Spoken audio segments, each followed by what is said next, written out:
Good afternoon. It's a pleasure to be here participating in this workshop. And I structured my talk by starting to describe briefly IPN, that Institute to Pedro Nunes, that's interface institution between university and industry.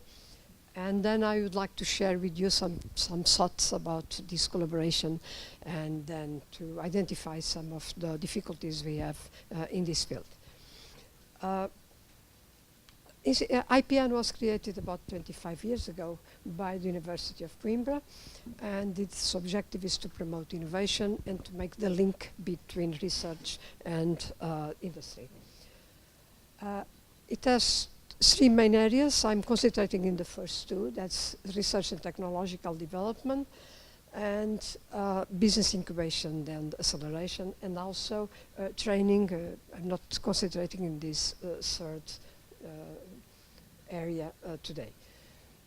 In our labs, we have applied research labs, and our model is quite different from other institutions, because we have a very strong link with the researchers at the University of Coimbra. So all our labs, that are 6 labs in different areas, and apart from the labs, we have informal research groups that collaborate with us regularly. All of them are coordinated by researchers from the university, and apart from that, we have a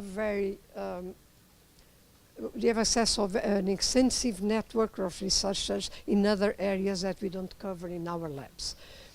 I will explain you why we are organized like that.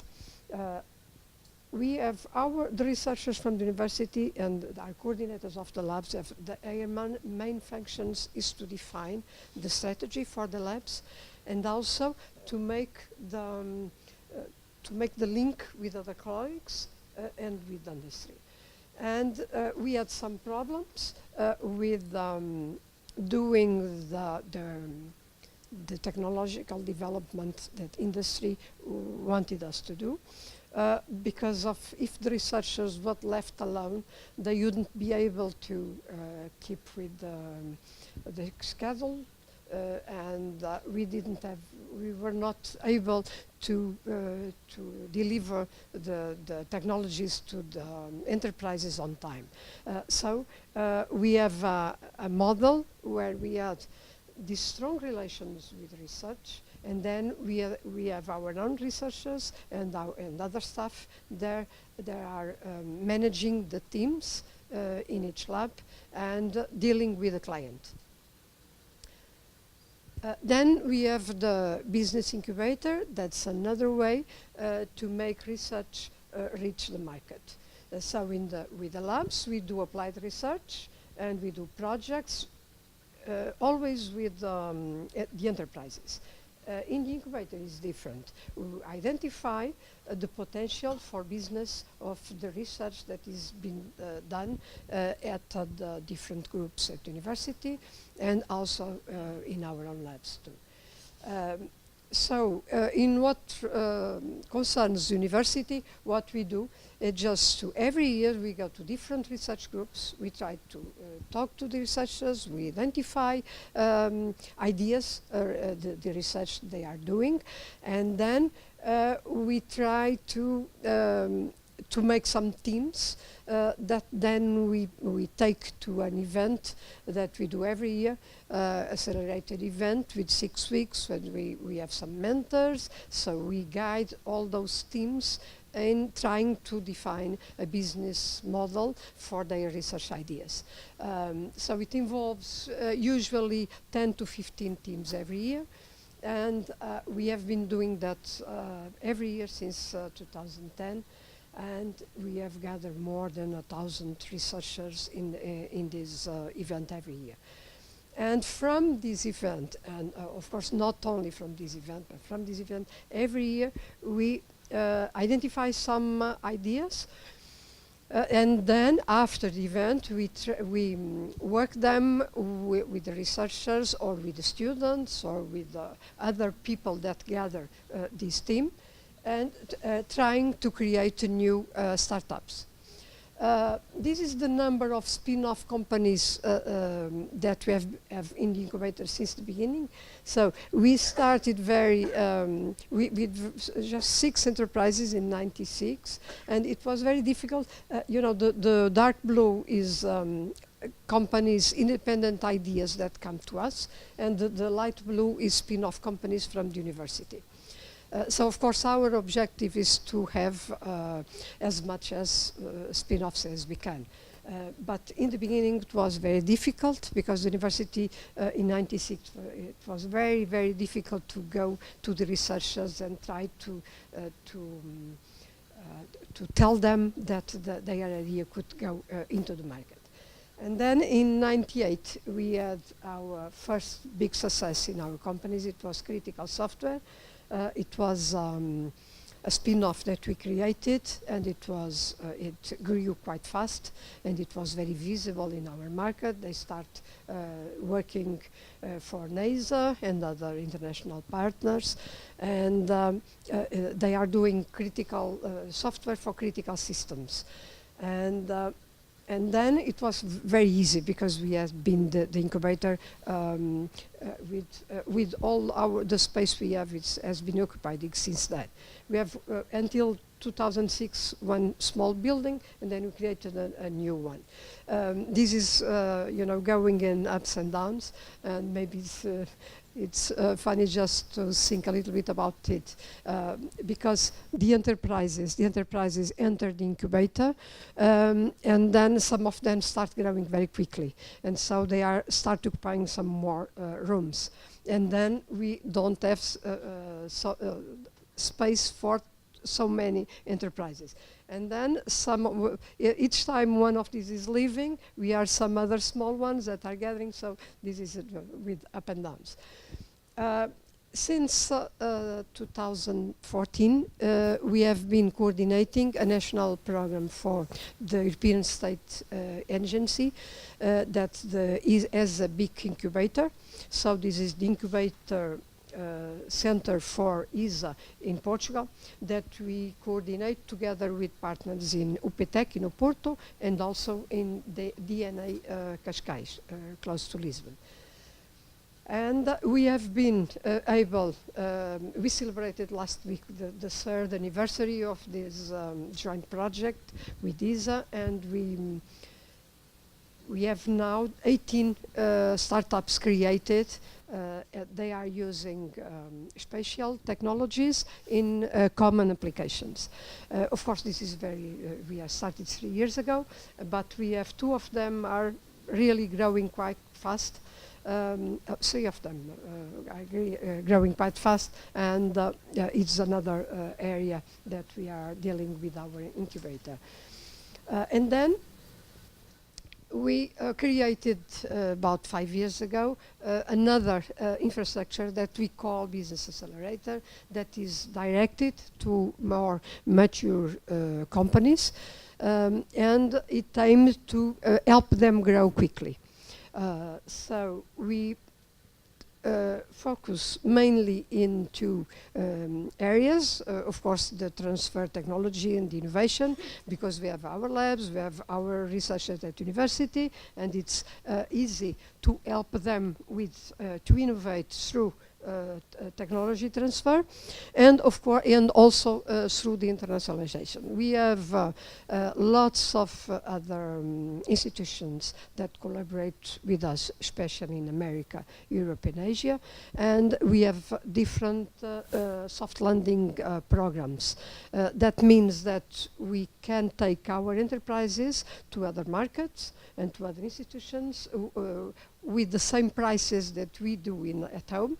And of course, and we also receive enterprises from these countries at our accelerator, just to help them to make partnerships with our enterprises and enter the European market.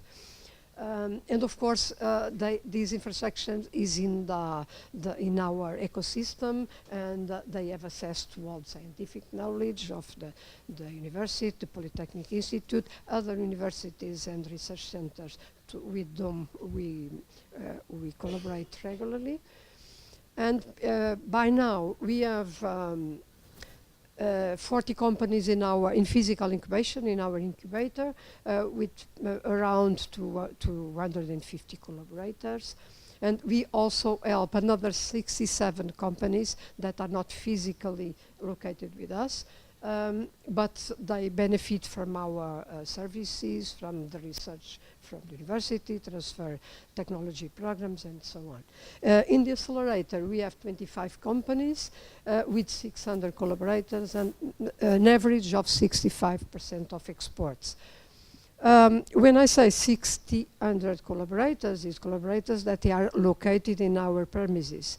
Because if I take as example Fidzai, that is an enterprise that was born in our incubator and now is in the accelerator, but they have offices in Lisbon and Oporto, in Portugal. They have their main office, well, not main, but they have some people in Silicon Valley and in London, and they are growing very, very fast. And for instance, they raised 2 months ago about 43 million euros of venture capitalists to grow in the American market.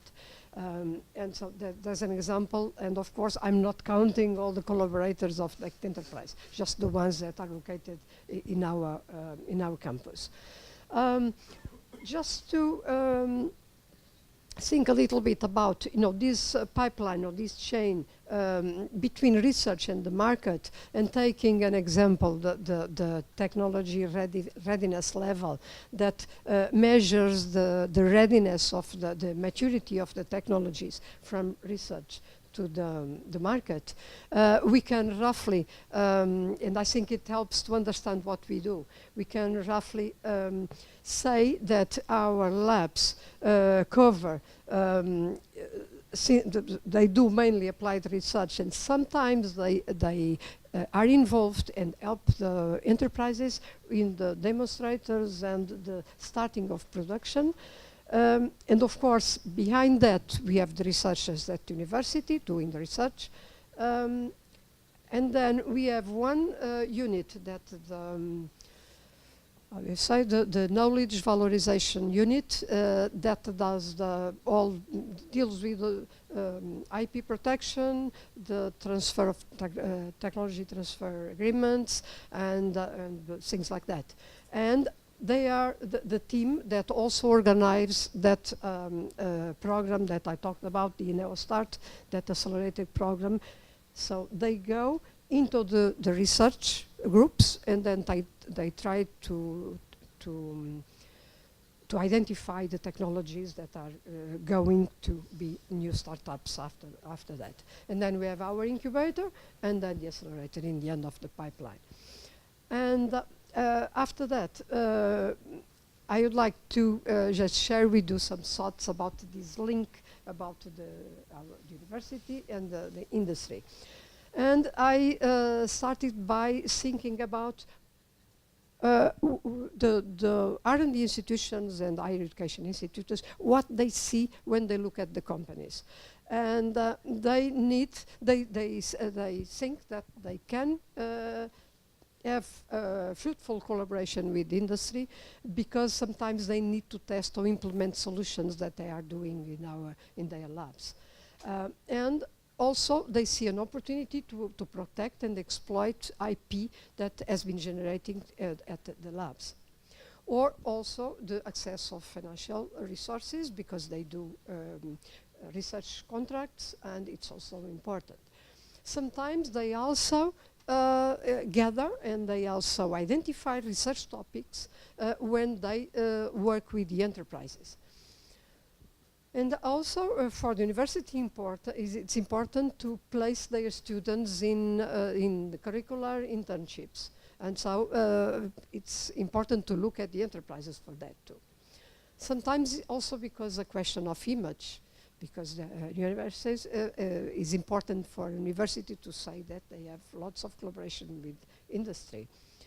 And also because it is important to have the contribution of the companies in the definition of the academic curriculum.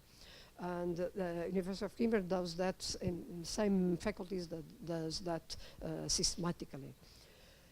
And if I look now or try to see what companies want, and when they look to the higher institutions, maybe we can, they are looking for support to their internal development. And they want to do more, they want to be more innovative things, they want to use new technologies, and they look at also as a solution for technological problems. How can they help us to solve some of our problems? Sometimes the source of new ideas and technologies, because they have to innovate, they have to be competitive, and they have sometimes to follow, they have to have the capacity to follow the market tendencies. And especially if we are thinking about SMEs, it's not very easy to do that alone. And so they look at the research institutions to do that. And also to share the risk. If you think about, if you remember that pipeline, if the technology is less mature, so if they are in the level to the left, the risk to take it to market is higher. And there is maybe one of the reasons why it's so difficult for the university, has been so difficult to license technologies. Because sometimes they have the research and it's not mature enough to be sold. And sometimes the companies go jointly with the university and with IPN in projects just to reduce the risk. Because jointly we are going to make, to go to the right in that pipeline and reducing the risk. And this is important for the enterprises. And sometimes also to have someone that helps them to identify qualified human resources. And of course, these are some of the motivations that could be important. And then let's think about the barriers, the difficulties in doing this collaboration. The first difficulty I identified, it was the perspective of the risk that is involved in R&D activities, because the companies sometimes they have a tight schedule, they have to have something in the market quite soon, and so it is risky to go into research, because we never know when you do research or even applied research what's going to come out, and sometimes it is not useful at all, or it was not as good as it was expected, and so there is a risk. How do we deal with that difficulty at IPN? So IPN was created to bridge these two parts, research and the companies. And so what we do is just, first of all, we are involved with companies in projects that help to reduce the risk and make the technologies more mature, and help, for instance, the companies to do demonstrator programs, and we also help them to get finance for that. And there are some incentives and that can be used for companies, but sometimes it's very difficult for the companies to do that alone, because the mechanisms are not very easy, and they think it is very helpful to have the help of an interface institutions to make that. Then there is the different time scales. That's very, very difficult when you take some company that they know exactly what they want to do, and then they meet the researchers. They know how to solve the problem, but then the time to do that is critical. And it's very, very difficult to make the researchers doing that directly with the company. So that's why we implemented that scheme that I explained before in our labs. Because we have the know-how from the researchers, we have the company, and then we have our non-staff to make that link and to manage all the process of development what the company wants. And that is the way we deal with this difficulty. And then there is sometimes non-convergent technological motivation. What can I mean with that? Because, you know, typically researchers, when they find a solution for a problem, it just wants to think about another problem. So they want always new things, and they're not very worried about making it operational and delivering it in a complete way to the company. That's a difficulty. And of course, the company wants to have that technological problem solved and that product ready in the certain time schedule. And again, the way we deal with that is with our model, with having researchers that do just applied research jointly with the company. So we work with them. We are not doing something for the company. We are doing something with the company. And that's the way we are dealing with that difficulty. And then there is another difficulty that's especially in SMEs, there is insufficient tech-compatible level of human resources. So it's very difficult. So sometimes we know that we could help because we have this technology, but it's very difficult to talk with the company because they don't have people and collaborators with the enough qualifications to understand what we're trying to say. And so they can understand that it's important, but sometimes they cannot do it because they don't have people to. How have we been dealing with this? Usually, in different ways. Sometimes there are some incentives that allow the creation of small research nucleus at the enterprise. But they have to have the support and technologies transfer from a research unit. So sometimes we try to create those nucleus in the enterprise, and we have been done that in dozens of SMEs with some good results. And sometimes we also tell the enterprises and disseminate some of the funding programs that deals with the increase of qualifications of the company staff. Because the companies, usually they don't know that these incentives exist, and it's very difficult for them to deal alone with the bureaucracy associated to that. And then there is a crucial problem. That's the management of confidential and critical information versus the public dissemination obligations. For instance, if you think about creation of a startup, it's really sometimes very difficult to get the researcher just say, well, don't publish it now yet. Let's protect it first. We have been some cases where I remember one MSc student that was defending their thesis in the afternoon. And two of our staff came in the morning to Lisbon just to register the idea before they have the presentation of the thesis. And this is difficult for the researchers to understand. And what we do with we have a team that does that.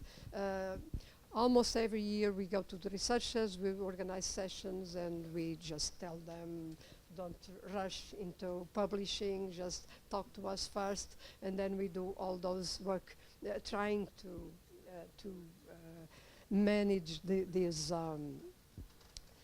difficulty. And of course we try at university level, we tried and we were successful just to try to influence the university just to have a sort of confidential PhD thesis, for example. It didn't exist at university about 10 years ago, and then we influenced that decision.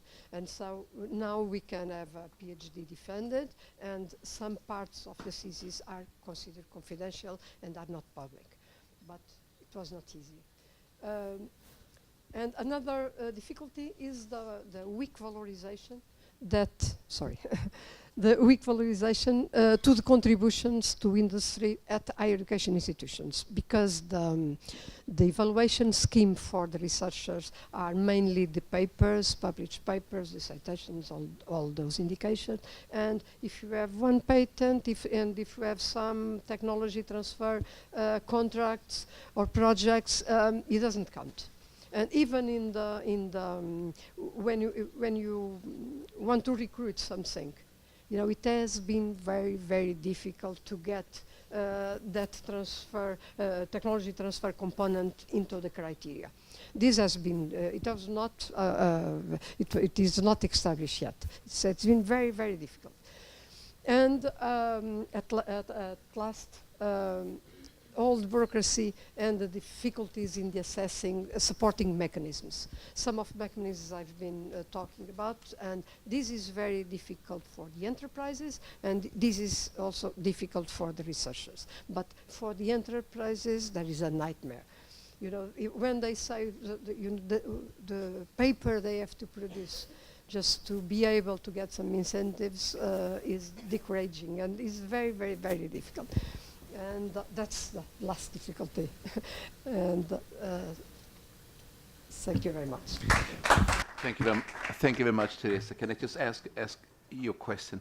I mean, if I read what you're saying in the last page there and compare that with OECD has been saying, you seem to be kind of on an equal stand. You're equal, let's say, critical in the sense. Now, and I read from Mr. Carondo that these discussions and problems have been there for quite some time as well. Mm-hmm.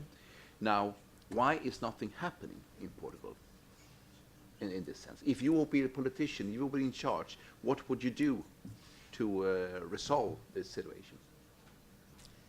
Not that you are a politician, but if you were. Yeah, if I was.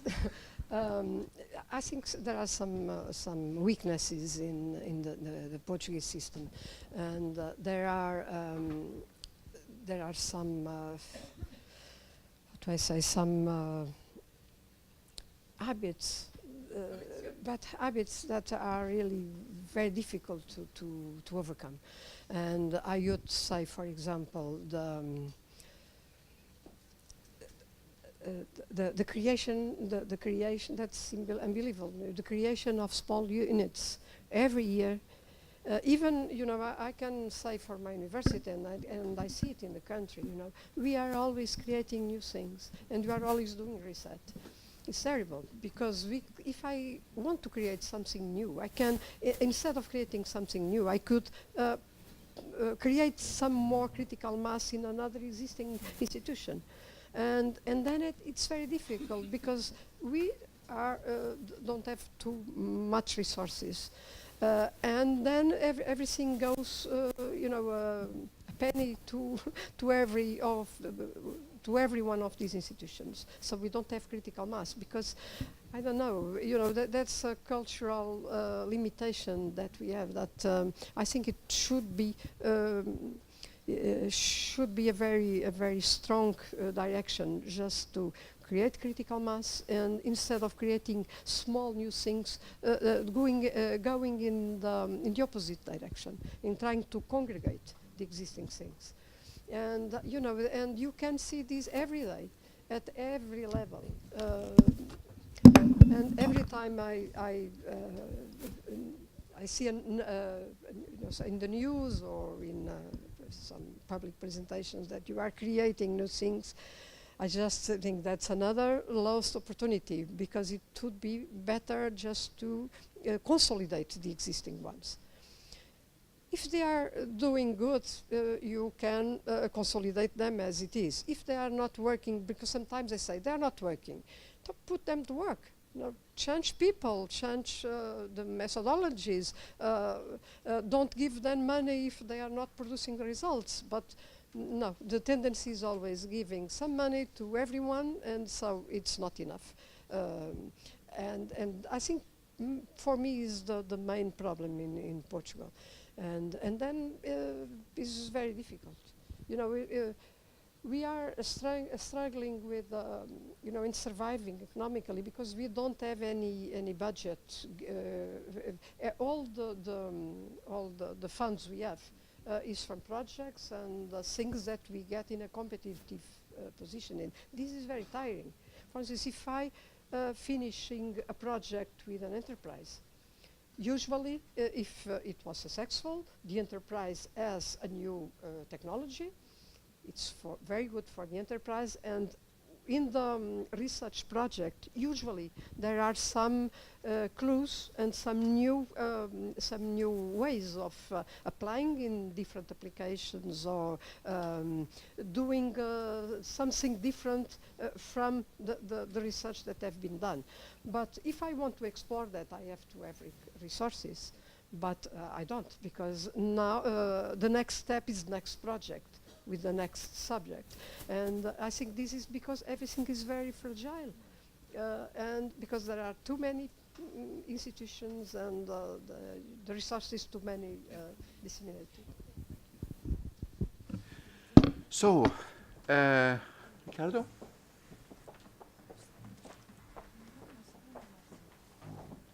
He's soon ready, and I hope he can reply to some of these questions that were posed by the OECD, questions and statements. And the question is, is Portugal catching up?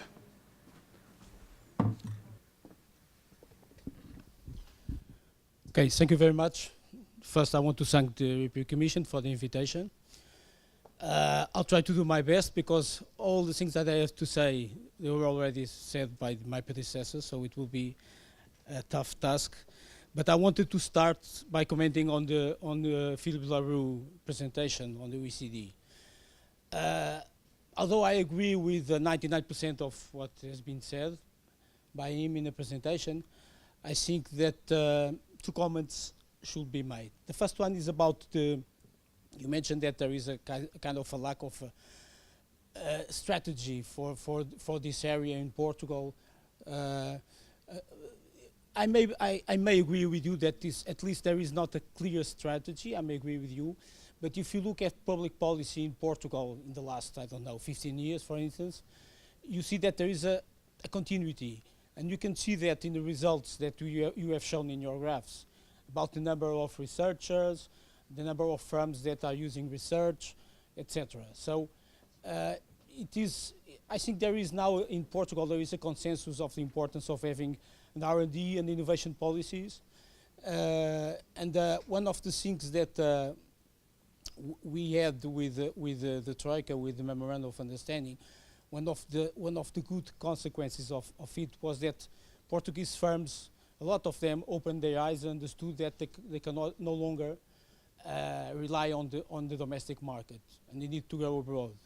And so we have nowadays around 55,000 firms exporting in a total of 250,000. So 1 in 5 firms are now exporting. Some not continuously, but at least they already had the experience. And this shows also, and this is the second comment, you mentioned also that the Portuguese exports and Portuguese firms are too focused on low sectors in terms of technological intensity. I think it was what you mentioned, or middle low.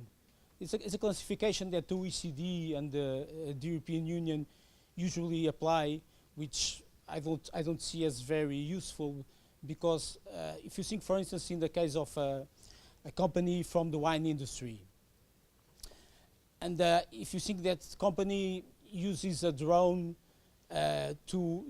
over the grapes in order to check if the grapes are already ready to be collected or not. And because by definition the wine industry is a low-tech industry, we will always have exports in the low-tech industry, because all the traditional sectors are in the low-tech industry.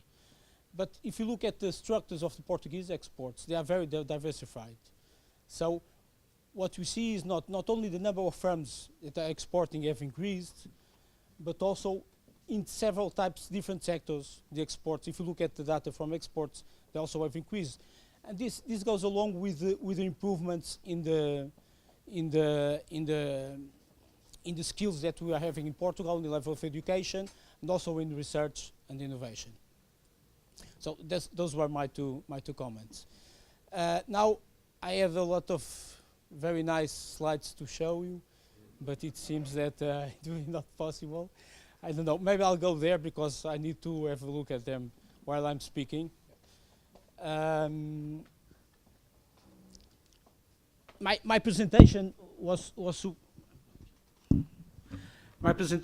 supposed to be very in a way similar to the one that you made. So I'm trying not to repeat what we have said. What I would approach in my presentation, first, of course, there is a weak link between firms and the universities, and by universities I mean both universities and polytechnics in Portugal. This weak link is improving, as several people already have mentioned, but there is still a gap, and the question for public policy is how to reach to that gap, how to solve that gap, because in economic terms, I'm an economist, it makes sense to solve that gap due to the positive externalities, due to the market failures that exist from the lack of coordination between economic agents and so on. So it makes sense for public policy, as everybody knows, to have a role. And the first slide that I wanted to show, which is, I think, a very important one, but you will not be able to see it. It's here. But I will try to describe it. It shows the number of large-sized and medium-sized firms that there are in Portugal in proportion to other countries. And in it, you can see that, for instance, in Portugal, 0.1% of firms are large-sized firms. But if you compare it with, I don't know, Belgium, for instance, the number is, I have to put my glasses, I'm sorry. If you compare it with Germany, for instance, the number is 0.5%. So, of course, Germany is a larger country, but they have 5 times more large companies than Portugal has. And this is not only for large-sized companies, but also for medium-sized companies. And in the case of Germany, again, of course, it's an extreme case, but they have more than 4 times the number of medium-sized firms that we have. This is not in absolute terms, but it's in relative terms. This is important. Which means that one thing that Portugal needs, and also helps to explain these weak links between university and firms, is to have larger firms. We need to have more larger firms. And it's not a question of the size of the market. Because if you look at Switzerland, they have a very small market, and they have a lot of large, not a lot, but they have sufficient large firms. And we do not have it. For historical reasons, it doesn't matter, but we need to improve on that area, because if you look at the data that relates the number of firms that are using R&D, or that are using or are collaborating with technological centers or research centers, you see that in Portugal, in terms of large firms, we are not that bad. Around 40% of Portuguese the largest firms are collaborating. The problem is of course, with these SMEs, these very small firms, and even the medium-sized firms. And in this area, we have around only 8% of the firms are collaborating. And of course, as in all country, the Portuguese tissue is very fragmented. We have a lot of 99% are SMEs. So that's an important question, and we believe that when exports, because exports are growing and the scale of the markets is increasing, firms will be able also to become larger, and that will be also beneficial for the R&D and the innovation policies. Of course, public policy should address, in the first place, small and medium-sized firms, not large firms, because those are supposed to have size and dimension and strength and financial strength to deal with these investments. The second thing that I want to say, I had some slides to show about the role of firms in R&D in Portugal, business expenditure and things like that, but you have shown them, so they are similar. It shows that Portugal is improving, but is below the average of the OECD, or below the average of the European Union, or below the United States. So that's a reality. But if you look at the last 15 years, we are improving, which at least is a good sign. One other indicator, of course, here, because I'm from the Ministry of Economics, I'm taking the firm side, not the research centers of the university side. So one other indicator is you look at the balance of payments and we look at technological receipts that the Portuguese economy has. We are also improving. It's the same thing. First, I can give you some figures. In 2005, we had 0.23% of GDP in terms of technological receipts. In 2014, we had 4 times more, 0.87. But if you compare it with, I don't know, with Sweden, Sweden has 4.77. So it has around 5 times more than Portugal. And Sweden is in terms of size, it's similar to Portugal. If you compare it with Ireland, but that's, of course, it's a special reason, they have around 29% of the technological receipts in percentage of GDP. So I think the main idea, it was also presented by the OECD, is that firms are improving, are spending more money in R&D and innovation, but we still need to catch up with the average, if you want. Now, looking at universities, which is the main objective of this panel, what we see is that, first of all, if you look at the level of education of the Portuguese population, again, there was a huge catch-up in the last 20 years or 15 years. And what we can see in this beautiful graph that I have here is that there is still a gap if you consider the entire workforce, but this gap is mainly concentrated on older people. If you look at the younger people, the younger generations, people that have around, let's say, 20, 25, 30 years old, the gap vanished. So the level of education that Portugal is having now vanished comparing with the average of the European Union. I'm sorry, I didn't mention that. Not the average of the European Union, but the average of the European Union 15 initial countries, where Portugal is also included. But the gap vanished, so, which means that it will take some time, but I think we should be optimistic because in some years, it may take half a generation, I don't know, we will continue to, we'll catch up and we'll reach the average in terms of economic development. There are other indicators that are not so hopeful, let's say. When you think about PhDs, I look at PhDs as the beginning of a research career, not in the middle of a research career, but as the beginning of a research career. And if you look at PhDs, again, in Portugal, there was a huge increase in number of PhDs in the last 15 years. And I'm not going to repeat these numbers. But if you look at the composition of PhDs, what you see is that in 2000, we have the area that had more PhDs was natural sciences, with 31% of the total. And nowadays, what we see is that this 31% of the total are now on social sciences. And if you look at natural sciences, had a huge decrease from 31% to 70%. In absolute terms, the number of PhDs has increased. But in relative terms, what happened is if you put together social sciences and humanities, you have to 45% of the new PhDs are in these areas. And why am I talking about social sciences and humanities? Not because I'm from social sciences, but it's because social science are not, if you think of the areas where they can be more useful as a, let's say, a market-driven mechanism to help firms in develop new processes and new products and so on, these are the areas that are less useful, let's say. So what I'm not saying that social sciences should disappear. That's not the point. Let me be clear about that. What I'm saying is that we are channeling our resources in terms of PhDs and not only to social science and humanities, and maybe we should be more careful about that, and maybe some of the resources should be channeled to natural sciences or medical sciences or engineering, technology, and so on. Over twice the average number of Europe. Okay. Yes. In another beautiful slide that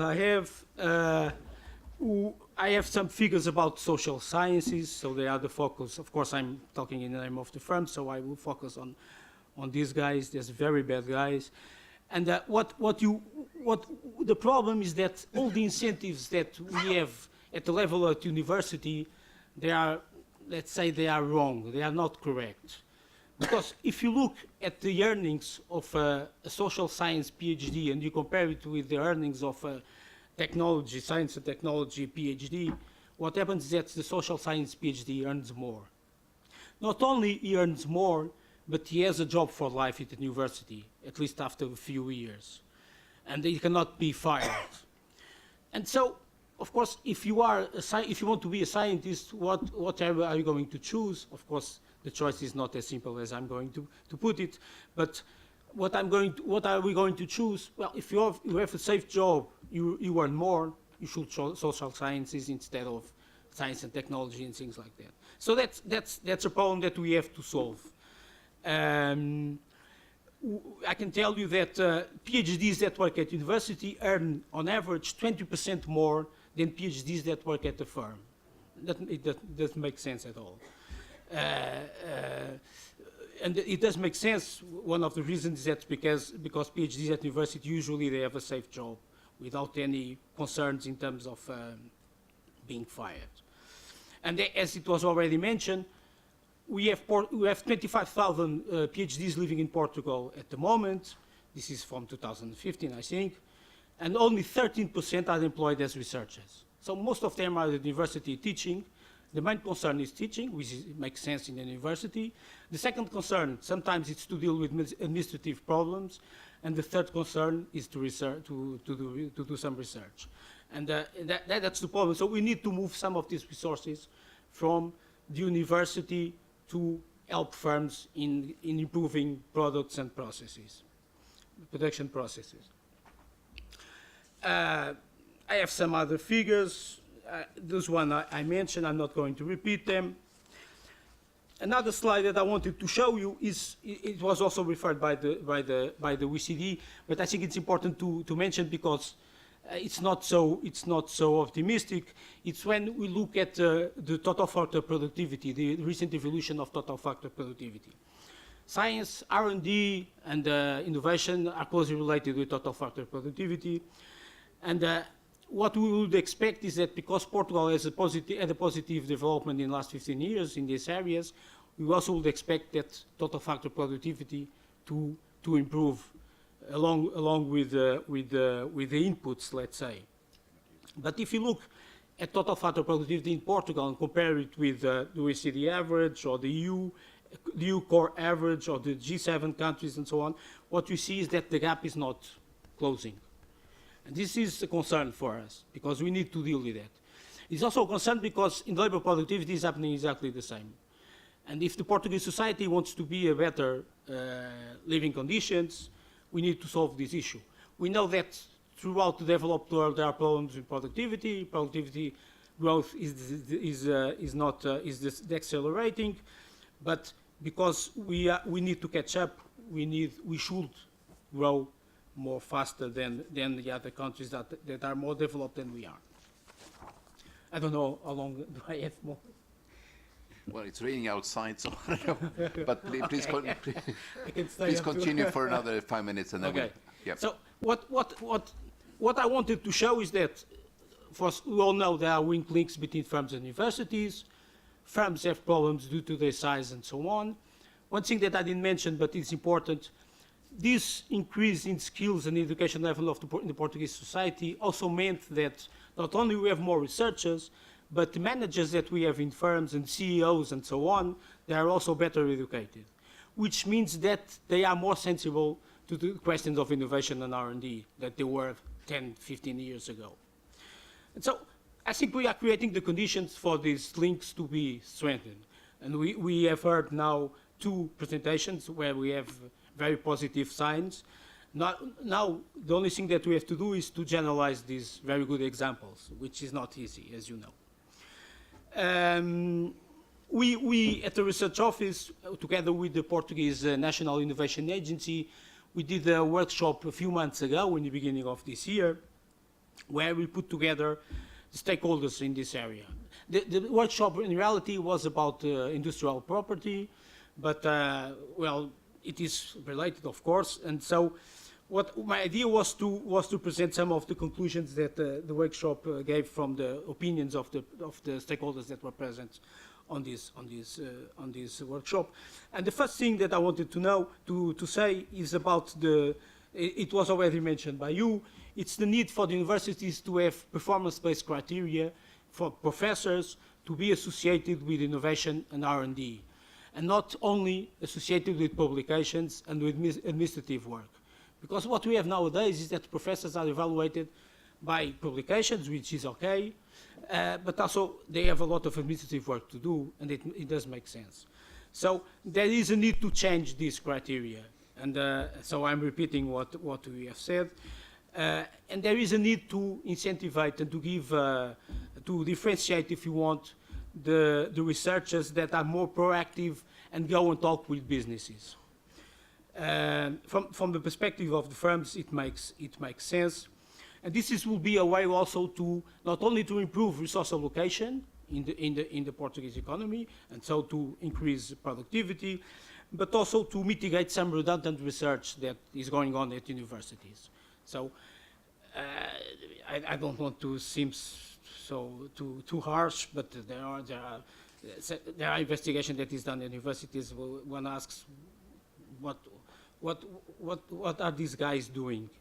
What is the use of this? I'm sorry to say that, but that's the reality. One other thing that we should consider also is that, and this is included in the interface program that was already mentioned, is a kind of a revision of the labor law in the sense to give some flexibility for professors to work with firms and not to stay very quiet in their very good life in the university. And this, we need to have some flexibility in terms of placement of researchers that are in university in firms. Part-time, temporary, I don't know, but that's also a suggestion that was made in the workshop. A third set of suggestions was about to have firms and universities to jointly prioritize research areas. So from your presentation from Instituto Pedro Nunes, I didn't understand who decides the research areas, if they are decided jointly with firms, or if they are decided by Instituto Pedro Nunes, and then you're going to ask the firms, does it make sense or not? I'm asking that because, for me, from the firms' perspectives, it makes sense to prioritize looking at the market conditions. So to have market screening, to understand what the market needs, and this is the role of the firms. It's not the role of the research institutions, of course. But the firms should provide this information to the research institutions in order to have a kind of a joint agenda for research that in the future will bring new products and new processes. Another aspect is about training and teaching and so on. I think nowadays, at least some universities are better in putting R&D and innovation in their curricula, but I think there is a lot of space to be done on this area. And also to get CEOs and managers back to school in order to understand how should they manage innovation and how should they manage R&D, because it's different than treasury management or cash management or then marketing management. It's totally different. A lot has been said about financing. I'm not going to repeat it. The Interface program has some measures oriented to multi-annual financing and in order to provide stability in terms of financing for the Interface institutions. And finally, there is also the question of the digitalization of the economy, which is, of course, an opportunity to enforce these links between the firms and research centers and universities. We have here a program called Industry 4.0, similar to what other countries have. But of course, the idea is for the Portuguese industry to become more digitalized, if you want. But that's not only true for the industry, it's also true for services and for all economic activity. And so an example of a proposal was a digital platform where firms may present research questions and researchers may ask firms their needs in terms of research. I don't know if it is implementable or not, but that was an example of one thing that was proposed in the workshop. To finish, I was only going to mention what the Interface program does. Basically, the idea is to reinforce in terms of financing, in terms of human resources, and in terms of new areas such as energy efficiency, circular economy, digitalization, and so on, to reinforce what already exists in Portugal in terms of clusters, in terms of interface centers. The Portuguese Innovation Agency, the National Innovation Agency, made a mapping of technological centers in Portugal. I don't know if the Ministry of Science referred to it or not. And there are around 135 institutions in Portugal. Some of these institutions do not have legal status, so they are associated with a university, a municipality, or something like that. And so, of course, some of them work better than others. But this mapping is at least is a way to start to know where are they, what are they doing. And so this Interface program, it intends to reinforce their activities in the areas that I mentioned. And finally, I think it was already mentioned by the ministry, the collaborative laboratories and the suppliers clubs that are also being implemented by this program. Thank you. I'm sorry about the slides.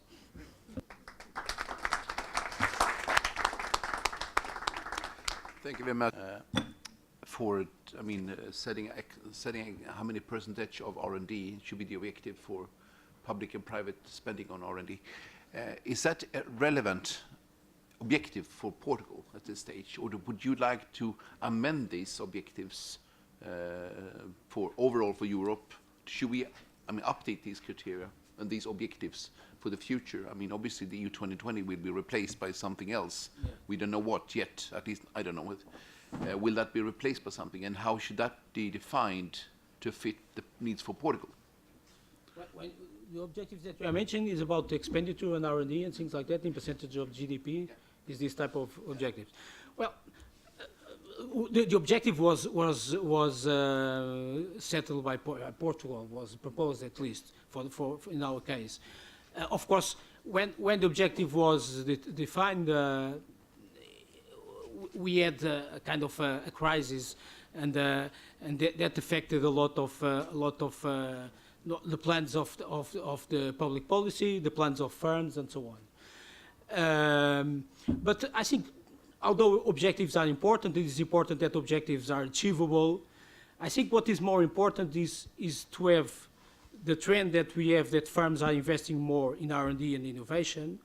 And also, we need also to evaluate that this investment that is supporting by the state is being done well, or if it is a good investment, if you want. I think that's the main concern that Portugal should have, is to be sure that the resources that is allocating to these activities are being well allocated. Because unfortunately, we do not have a tradition to evaluate public policies. And we are starting now, and we should develop it a lot. I don't know if the other European countries have it. I know the UK has it. But in some other countries, I suspect that they do not have it also, that tradition. But in the end, we are talking about funds that belong to the society. The society is putting money on firms and universities and so on. And so it needs to have an evaluation. Otherwise, we will never know if these funds are being allocated properly or not. I think that's more important than the goal in itself. Okay, then I'll leave the floor to any other brave people who want to ask the panel a question. I've been very quiet, but I would like to say a few more things, given the fact that the cultures are so different.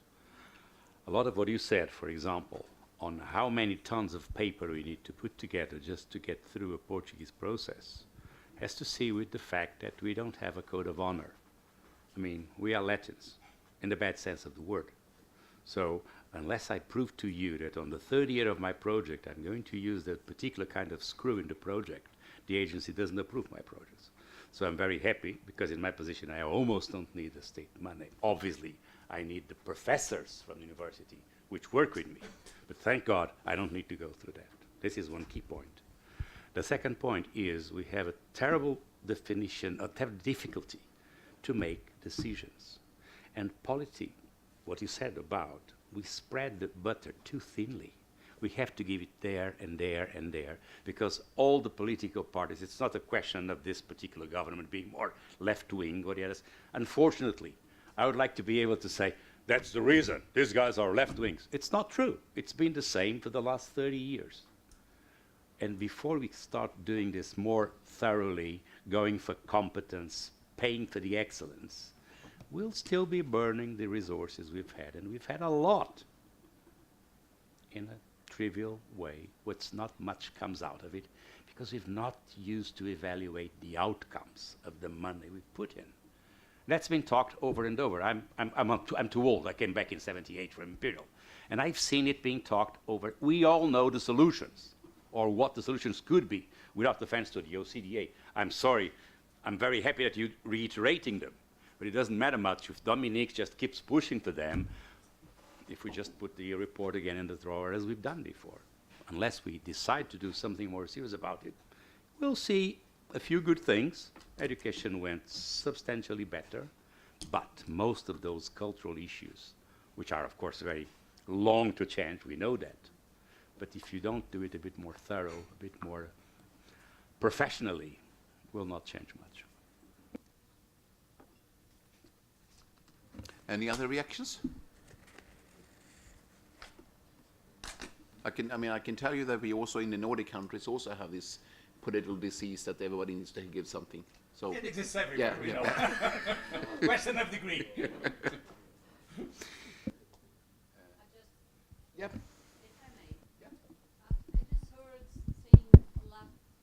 I've just heard lots of things about how does research go in Portugal.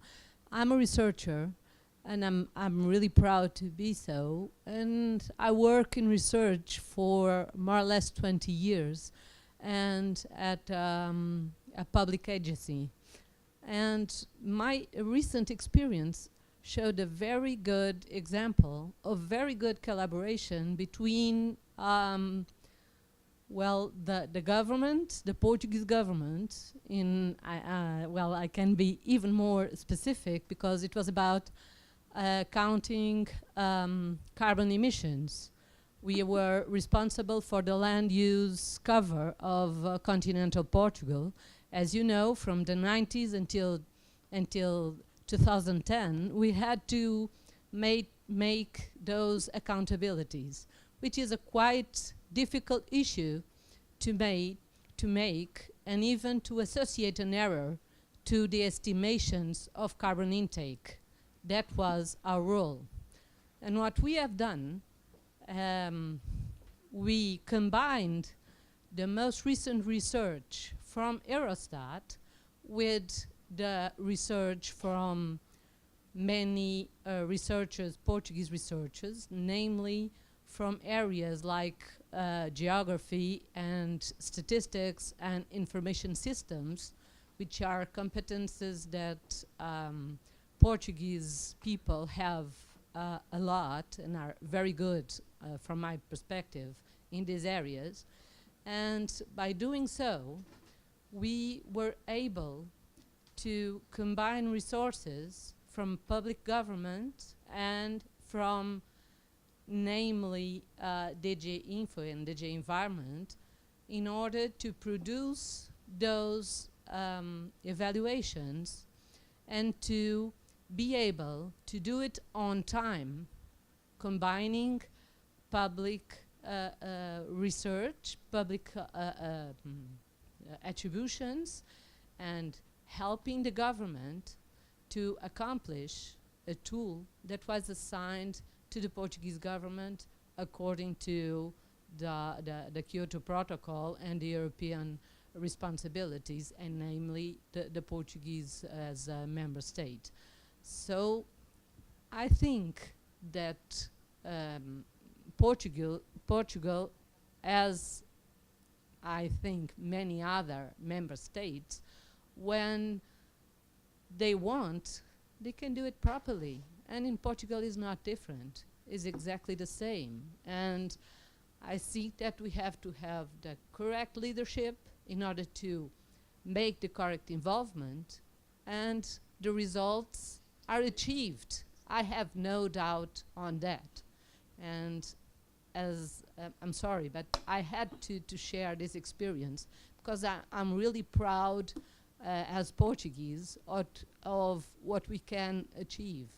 And I think that the work was quite well done because, namely, the Environmental Agency and the Marine Land Cover, as some of you may know, which is the European Land Cover evaluation for all the member states, followed and worked with us in order to have the Marine Land Cover updated for the Environmental Agency. And namely, data harmonization experiences followed the Portuguese data harmonization example. I'm sorry, I would like to interrupt you because you said when they want it. And I would like to make clear that I'm very proud, as much as you are, of the researchers I have. I could have sold them well, but if I would never sell them again if they hadn't done well.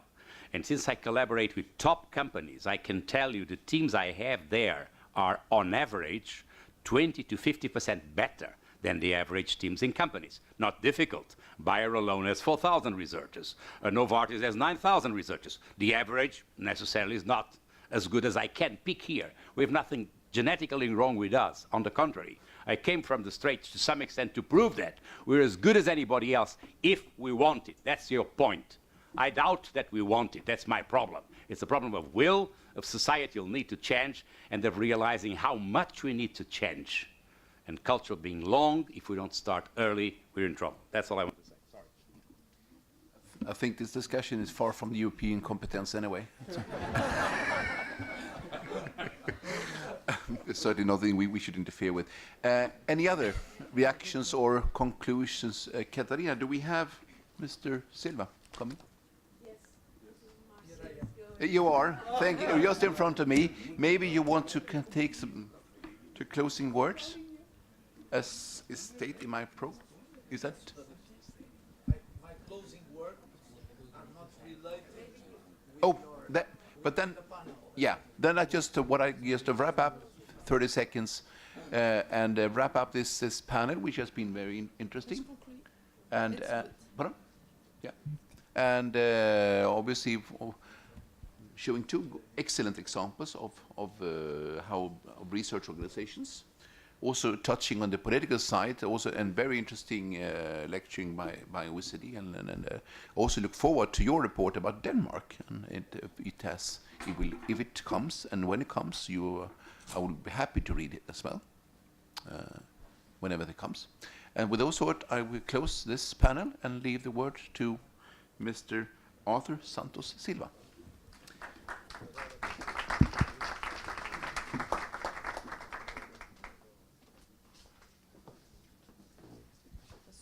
I would prefer to sit because I don't have to take in the end. Ok, não tem problema, faça favor.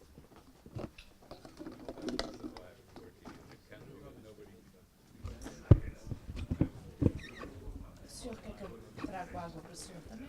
Sim, obrigado.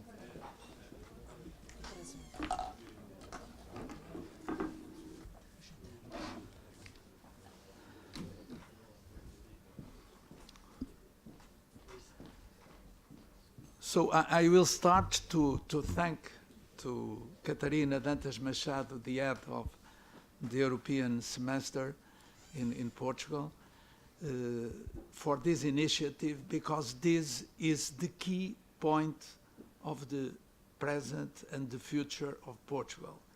If we want to grow, if we want to create a more balanced society, we need to be successful in this area, because this is the key for our future.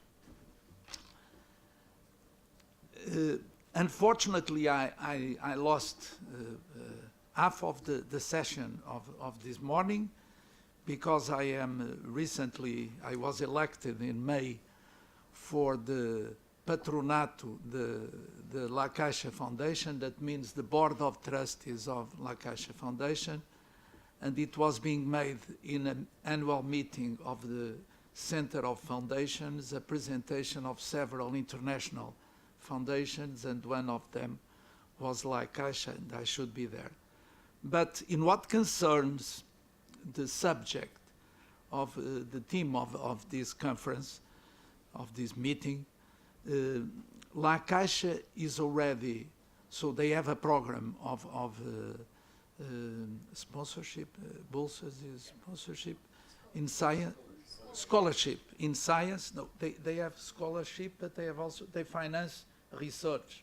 So these are grants, yes, grants to research in health science, and they will be open already for Portugal in the next launch.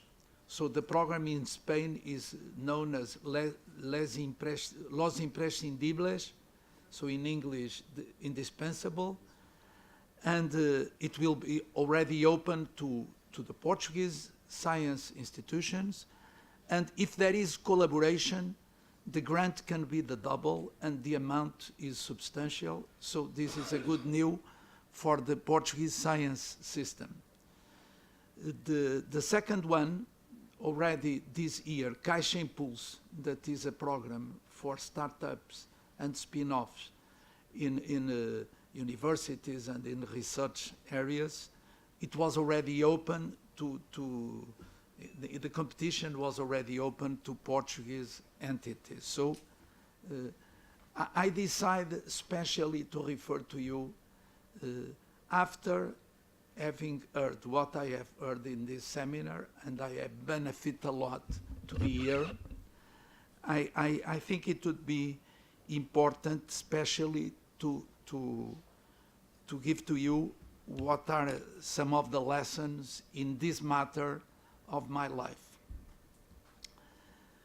But before doing it, I would like to underline the great quality of the presentations that were made in general.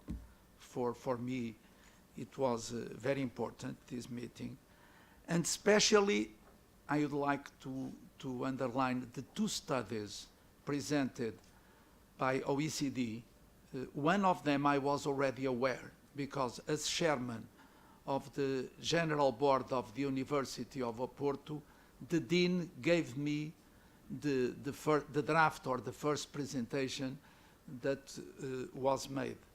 And in general, I think the two presentations that were made in the morning by Dominique Guélec, je ne sais pas si je dis ça bien, prononce bien, and in the afternoon, Philippe Larue were excellent, and I hope that a lot of these recommendations, I learned a lot, and a lot of these recommendations coincide with my opinion about what should be made. I was not here, but I have benefited a lot of the summing up that was made by Romain, not Roman, not Romain, not Ramon, Arjona or Ariona or Arjona. That was very, very interesting, and I benefit a lot not being here and to have it. And so I was very pleased to see some cases of what was being made in the technological and science parks in Portugal, like it was done. I was already aware of some of it because I was also chairman before, the first chairman of the General Board, of the Board of Trustees of Universidade de Coimbra, that is very proud of Teresa, the work that is being made by Teresa. But I would like to recommend strongly that the presentation made by Matthias Dinetz can stimulate an invitation to visit our research system and to recommend our research system what should be made in a critical problem that is the protection of intellectual property, because we are very far from where we should be. And the worst in all that was related with the innovation panel, European Innovation Panel, Portugal is the worst in what concerns registration of patents, and so the lack of convenient intellectual protection of intellectual property is a key point. So about the, I lost the fantastic slides of Ricardo Pinheiro Alves. I am sure that I will have them because I liked very much also to hear it. So in general, I liked very much and I benefit very much for all that was presented here. And now I will try to refer to you some lessons of my experience. But before I do it, I think I have 20 minutes. 5 minutes are already gone. I hope now to follow the 15 minutes. But for the foreigners that are here, not the Portuguese, but for the foreigners, I think it's very important to remember you that we were just in the middle age in the 50s. And even in the 70s, we were very far away about what we should be. So we have had a dictatorship of just about 50 years without respect of human rights, without the existence of a middle class with meaning, because Salazar didn't want a middle class to retain the power in his hands. And even the two of the most important opposition that he has faced, the first one, the second one was not himself, was the successor, but the first one was in '62 in the university. But today we have 10 times in the universities the students that we have in '74. And we have in the secondary school 10 times the students that we have in '74. Not in the 50s, not in the 60s, but in '74.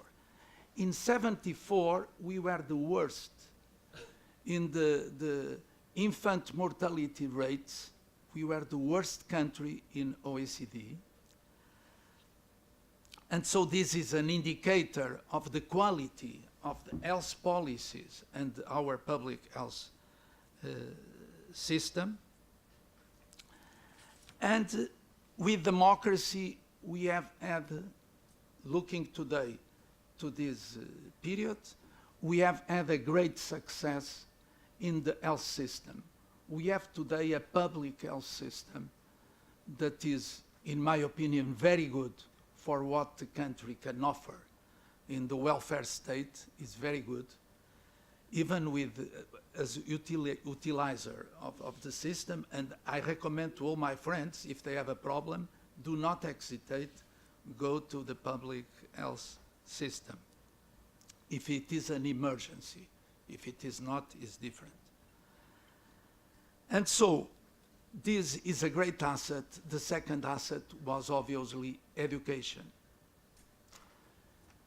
After joining the European Union, we have been between '86 and 2000, up to then, in the history of the European Union, the European communities, we were the country that has increased the most the GDP per capita measured in purchasing power parities, what obviously was very helped by the the support of the European Union to our modernization. But think that we have had a revolution. We have not had a reform like Spain. I was saying to Roman at lunchtime, Spain should pay us a royalty, because looking at what happened in Portugal in '74, Spain was very much stimulated, especially in the hard times of '75, to make the reform as soon as possible and from the inside and not from the streets. Today they are facing a difficult situation also, but they also have lessons in Portugal that they can benefit about what should be made when the state of law is in question. So I was referring up to 2000, the story was a very nice story. Obviously some mistakes were committed, but was a very nice story. But with the creation of the euro, everything changed. And everything changed because we have not incorporated in our policies what were the implications of being member of an area like the euro area. And so we have had all the problems. I will not come again to them, but we have had a great success story in my view. And the success story in this century is related with what we have done in science. Because I think in the history, the recent history of European countries, maybe nobody has had in this a growth and an evolution in this century like we have had, because we have had stability in the policies of promoting science in Portugal. So I think, and I will justify it with facts, I think that we benefit a lot of the investment of what has been made. I only regret that the support that was given to science was not also coherently given to higher education, because we have created very different worlds in communities that live together and shall work together. I will recommend to OECD to look at the accounting system. The public accounting system is impossible to enter. I was 3 years in the University of Coimbra. Now I am trying to understand the University of Oporto. It's just an impossible mission. So please recommend a dramatic change in the accounting of the universities and the research institutions. So, lessons of my life. So in the banking sector, a banking institution shall look at the management of credit risks carefully. And I have benefited a lot of having been in an institution that was essentially in the first 10 years, a development bank, financing investment projects. We owe a lot to the European Investment Bank that has made in Portugal a fantastic job and is doing it, and I congratulate you as representative of the European Investment Bank, very pragmatic and doing a very good job. And so we have benefited a lot of having an experience of appraising projects and looking at the future of our clients, and not to take credit risks that when the moment of the repayment, the reimbursement will come, will not be, the debtor will not be in conditions to pay, and we have a very sane loan portfolio. And this is, the crisis in banking is always related with the management of risks. So, in my experience in the bank, I would like to underline these 2 points. The relations with when I was in the bank, I was president of COTEC, that was promoted by President Jorge Sampaio.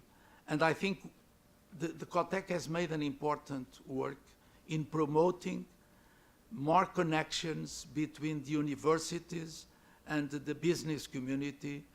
And we have also today a network of innovative small and medium-sized enterprises, very interesting, with a self-evaluation system of innovation also very interesting. And I think that this association should be stimulated to do more and more, because something should be done in order that the relations of industry with the research system and higher education system is done well. Why I have said that we owe a lot to the dramatic change in the capacity of generating knowledge. The results are there. Look at the technological balance of Portugal. In 2000, we financed with exports 1/3 of our imports of goods of average or high intensive technology. Today, we have a balanced situation in this specific area. Secondly, I know that the level of private investment in the productive sector, not in families, but in the productive sector, is less than half that what it was in 2000. And if we return to a convenient growth in private investment in the productive sector, this will affect, but by the first time in our history, we have 5 years with 2017, we have 5 years of surplus in the external accounts of Portugal, so 5 years. Looking at the past, I think only once, after I was born, only once, I don't remember because I was still very young, but only during the Second World War, 1 year, we have had a surplus in the balance of goods. So this was only possible, these 2 points that I have referred to you, because, and we can join another, our exports in relation with GDP has grown from 25% to 40% in this century. So this was only possible because we have increased a lot the quality of our higher education system, and a lot, obviously, on the capacity of generating knowledge, and combining these 2 engines, it was possible to have better people working in companies and to have the innovation process, not in the best way sometimes, but the innovation process in a lot of companies, and we can see a lot of very nice histories beside those that were referred today.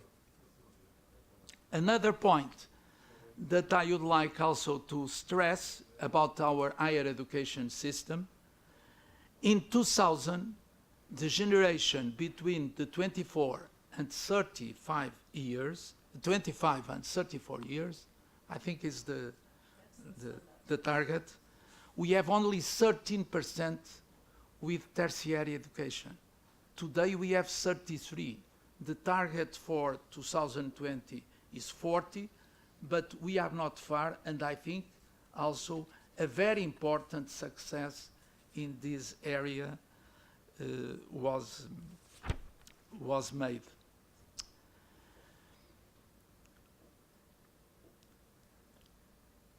So, the intensification of the relation of industry with university is critical, and we need to reinforce in the organization of the universities the marketing capacity.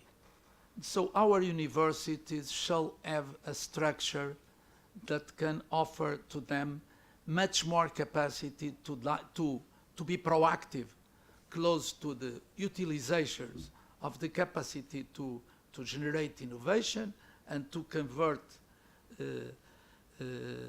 research in economic value.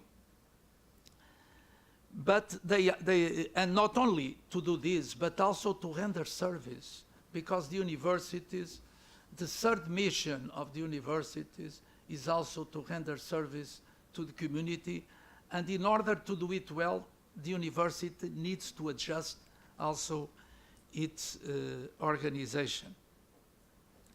So the need to stimulate strongly and strongly with all the big size, in the academic careers, the collaboration to companies. We have made a dramatic growth in the capacity of generating knowledge, but we still have 50% of the indicators of researchers working, number of researchers in relation with the total researchers number working for the business sector, the corporate sector, than what is normal in the euro area, that is 50%. We are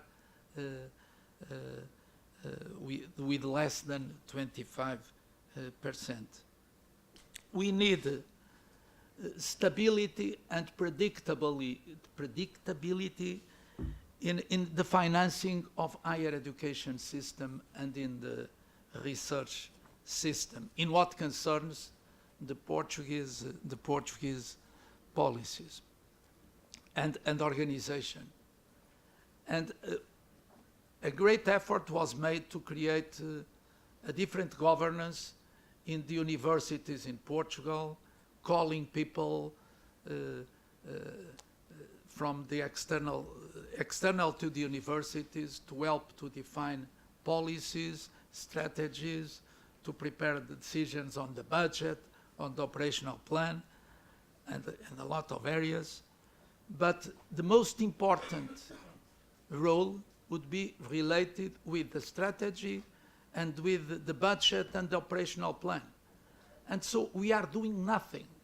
We work a lot, but what is made is that in August, the minister gives some indication to the dean, and this is a fait accompli.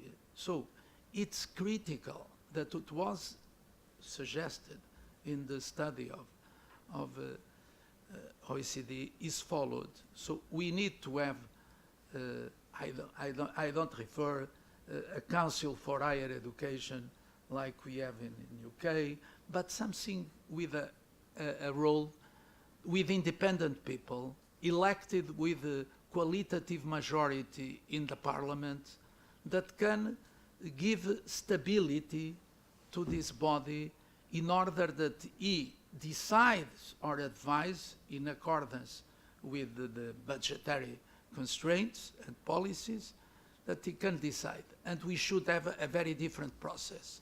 First, directives for the budget, annual budget, in the first quarter from this entity, or by now the government, in order that for all the units, research units or schools in each university, they can prepare conveniently a budget, knowing what will come from the state. And after, the discussion at the governing body competent is useful. If not, is useless, because we are using our time for doing nothing. And I think this is a critical point for the future, our future, if we want to have the success in the quality of university, our higher education system, and in our research system. And finally, I think that we need also to stimulate in the relations with universities, the corporate sector, the business sector. Some of these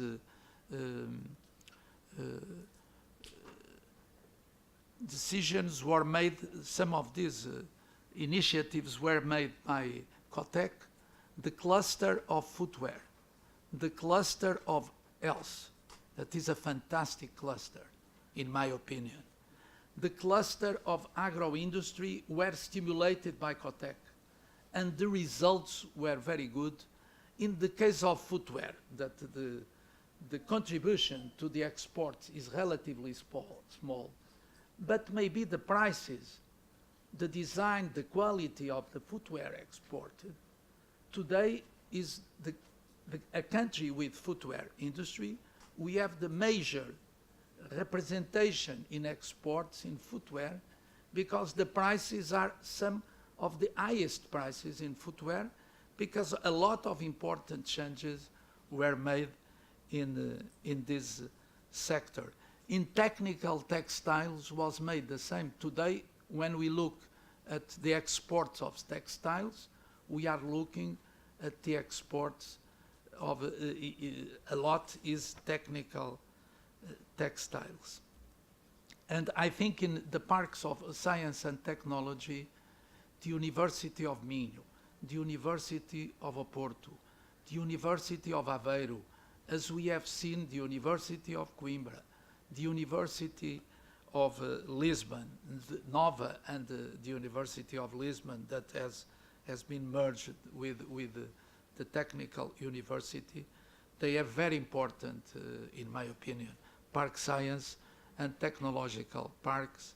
And so this is also a very important element for our future.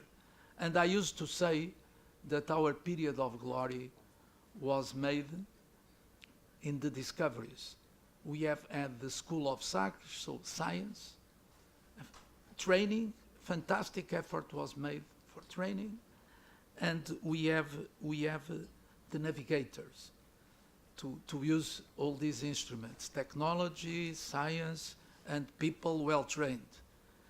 And today, if we want to discover another period of glory for the Portuguese population, it will be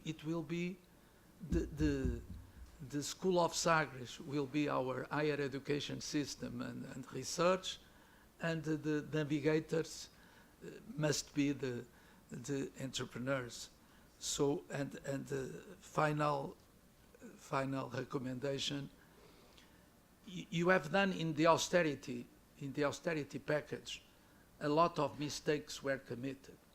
A lot of mistakes were committed. But it was necessary. For the first time, Portugal, in the democracy, we have asked external assistance to solve our problems. For the third time, we fulfill all our commitments. And we don't want to have another period like this, so I hope that we will learn with this lesson. But it's very important that the European Union, that the Commission, look at all countries, and especially in this area, what it was not made with Lisbon Agenda or with Europe 2020. We shall be followed every quarter or every semester what we are doing in the education system, in the research system, because this is critical. And I think the follow-up effort is very important. And thank you very much. I have had 8 minutes more. Sorry for it.